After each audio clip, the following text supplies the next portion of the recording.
Dossier de la semaine.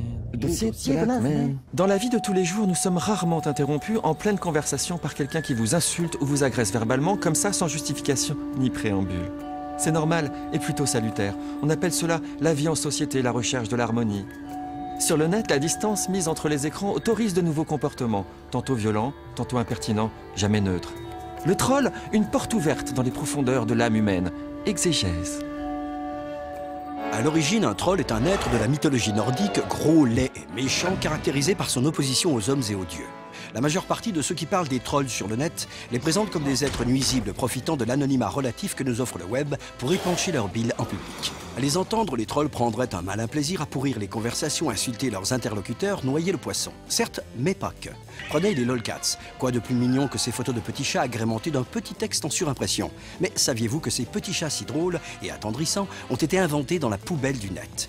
Il y a quelques semaines, le 20-20h, vous avez présenté 4chan, ce forum de discussion anonyme américain, plutôt trash, temple de la contre-culture web, où les petits nouveaux sont accueillis par des tombereaux d'injures, où les blagues racistes et sexistes sont légion, et où le troll est la règle et pas l'exception.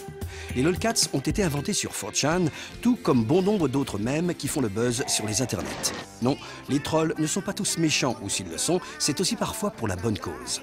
Apôtres du politiquement incorrect, critiques de la raison pure, chantres de la liberté d'expression, nombreux sont ceux qui revêtent les habits de trolls pour faire avancer le débat, pousser les bien-pensants dans leurs contradictions, montrer les limites de certaines discussions. Si la majeure partie des trolls sont des gros cons, il ne faut jamais oublier qu'on est toujours le con de quelqu'un d'autre et que certains en jouent par goût, par passion, pour s'amuser sans forcément chercher à nuire, mais au contraire, afin de nous aider à argumenter. La prise de parole en public n'est pas quelque chose que l'on apprend à l'école. Et quoi de mieux qu'un petit peu de contradiction, même de mauvaise foi, pour apprendre à débattre et défendre ses idées ?